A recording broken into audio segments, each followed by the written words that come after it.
예수님은 누구이신가? 많은 사람에게 이 문제는 마치 수수께끼와 같습니다. 오늘날의 사람들만 그 답을 모르는 것이 아니라 예수님 당시의 사람들도 몰랐습니다. 왜냐하면 한 면에서 완전한 사람으로 태어나신 그분은 자라고 옷 입고 음식을 먹고 집에 거하며 눈물을 흘리고 수고하고 탄식하는 모든 것이 우리와 똑같았기 때문입니다. 그러나 다른 면에서 신성한 능력과 신성한 본성과 하나님의 권위가 있는 그분은 사람과 매우 다르십니다. 그러므로 사람들은 그분이 누구인가를 짐작하기가 어렵습니다. 한 번은 그분께서 제자들과 함께 배를 타고 바다를 건너가고 계셨는데 호련히 광풍이 일어났습니다. 제자들은 비록 어부였지만 두려워서 혼이 떠날 것 같았습니다. 그러나 예수님은 백고물에서 주무시고 계셨습니다. 제자들이 그분을 깨우며 선생님이여, 우리가 죽게 된 것을 돌보지 아니하시나이까? 라고 말하였습니다. 예수님께서 깨어나셔서 바람과 바다를 꾸짖으시자 바람이 그치고 바다도 아주 잔잔하게 되었습니다. 그것을 본 제자들은 서로 그가 누구이기에 바람과 바다도 순종하는가? 라고 말하였습니다. 또 한 번은 예수님께서 성전 안에 있는 솔로몬 행각에서 거니실 때 유대인들이 그분을 애워싸고 당신은 언제까지나 우리 마음을 의욕하게 하려 하나이까? 그리스도이면 밝히 말씀하소서 라고 질문하였습니다. 이것은 예수님의 동족들까지도 예수님이 누구이신지를 알아보지 못했음을 증명하는 말입니다. 당시 어떤 사람은 그분을 대선지자라고 말했고 반대자들은 그분을 목수의 아들이라고 말하였습니다. 어떤 사람들은 그분을 성인이라고 하고 대종교가라고도 하며 또 어떤 사람은 그분을 사회개혁가라고도 하였습니다. 그러나 한 무리의 그리스도인들은 혼신의 힘을 다해 그분은 그리스도시요 영생하시는 하나님의 아들이며 인류의 유일한 구세주라고 간증하였습니다. 친구 여러분, 생각해 보십시오. 예수님은 누구이십니까? 여러분은 아마도 이 일은 나와 상관이 없다고 말할지 모르지만 이 일은 여러분과 내게 있어 매우 밀접한 관계가 있습니다. 전 세계에서 어떤 문제도 여러분과 내게 있어서 이 문제보다 더 크고 밀접한 것은 없습니다. 왜냐하면 이것은 다만 지금 우리가 살고 있는 시대뿐 아니라 영원 시대까지 우리의 영혼에 영향을 끼칠 것이기 때문입니다. 원칙적인 면에서 본 모든 생물은 하나의 본성이 있습니다. 그것은 바로 단독적인 생활을 원치 않고 자신과 같은 종류의 무리와 교제하며 사귀기를 원하며 그렇게 할 때 기뻐한다는 것입니다. 만일 그들의 왕래를 단절한다면 그것은 일종의 형벌이 될 것입니다. 그래서 국가에서 죄수를 가두어두고 사람과의 왕래를 단절시키는 것을 일종의 징계로 삼습니다. 생물 중 가장 높은 생명인 인류는 서로 교제하며 사귀는 것을 기쁘게 여깁니다. 만일 인류가 서로 교제하며 살려면 오직 두 가지 방법으로 할 수 있습니다. 첫째는 문자를 이용해 교제하며 감정을 표현하는 것이고, 둘째는 서로 만나 대화를 하며 사귀는 것입니다. 이 밖에 다른 길은 없습니다. 하나님은 유일한 참 하나님이십니다. 그분은 혼자 사는 것이 좋지 아니하니 라고 말씀하셨습니다.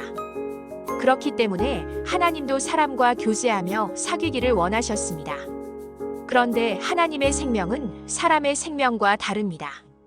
그것은 마치 사람과 개미의 생명이 다른 것과 같습니다.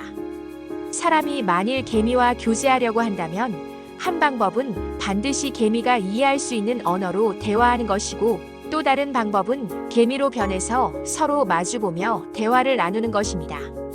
그렇게 할 때 개미를 이해할 수 있을 것입니다.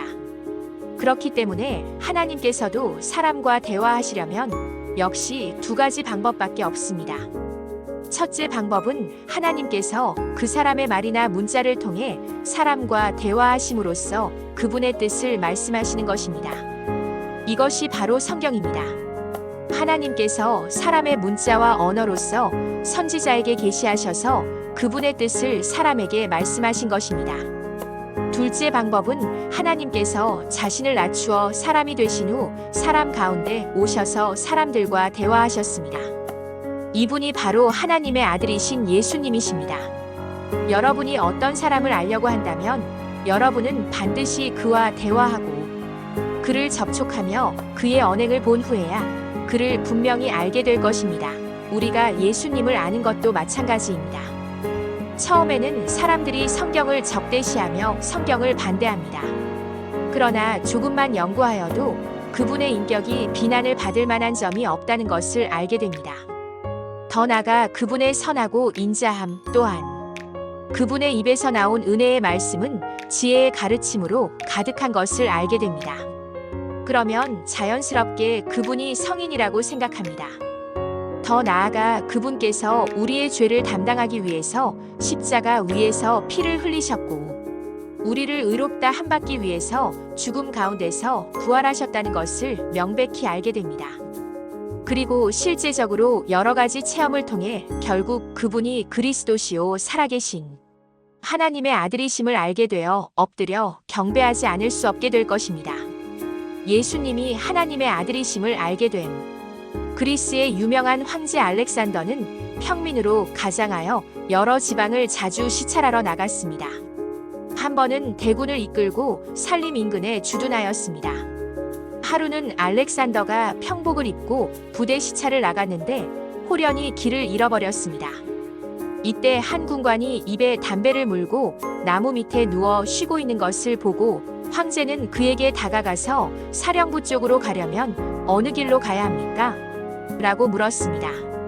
군관은 그가 예의 바르지 못하게 질문한다고 느꼈기 때문에 기분이 좋지 않았습니다. 왜냐하면 그는 대령이었고 묻는 사람은 사병처럼 보였기 때문입니다.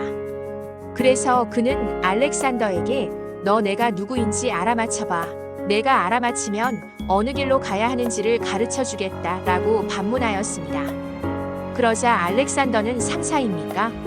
라고 물었습니다. 그가 상사보다 높다. 라고 대답하자 소위입니까? 라고 물었습니다. 소위보다 높다. 라고 대답했고 그럼 중위입니까? 라고 또 묻자 중위보다 높다. 라고 대답하였습니다. 소령입니까? 라고 묻자 소령보다 높다라고 대답하였습니다. 그럼 중령입니까? 라고 또 물었고 중령보다 조금 높다. 라고 대답하자 그럼 대령이군요. 라고 말하였습니다. 그러자 군관은 만족한 듯 내가 알아맞혔다. 라고 말하였습니다. 그러자 알렉산더는 이제는 내가 누구인지 당신이 알아맞혀 보시겠소? 라고 말하였습니다. 군관은 내가 보기에 너는 일개 병사이다. 라고 대답하였습니다. 그러자 황제는 나는 병사보다 높습니다. 라고 말했고 너는 상사냐? 라고 묻자 나는 상사보다 높습니다. 라고 대답하였습니다. 또 너는 소령이냐? 라고 물었고 나는 소령보다 높습니다. 라고 대답하자 그럼 대령입니까? 라고 물었습니다. 그러자 나는 대령보다 높습니다. 라고 말했고 군관은 그렇다면 당신은 소장이시군요. 라고 말하는 동시에 자리에서 일어서고 담배도 내려놓았습니다. 알렉산더는 나는 소장보다도 더 높습니다. 라고 말하자 그는 그렇다면 당신이 중장이라는 말입니까? 라고 물었습니다. 나는 중장보다 더 높습니다. 라고 대답하자 그렇다면 당신은 분명히 대왕제이시군요. 라고 말하는 동시에 그는 땅에 엎드려 절을 하였습니다. 그는 눈이 있으면서도 알아보지 못하고 정중한 태도를 취하지 않은 것을 용서해 주시기를 황제에게 구하였습니다. 알렉산더는 웃으면서 그를 용서해 주었습니다. 누구든지 예수님께 나아오는 사람이 예수님이 하나님의 아들이심을 알아볼 수 있다면 참으로 복이 있는 사람입니다.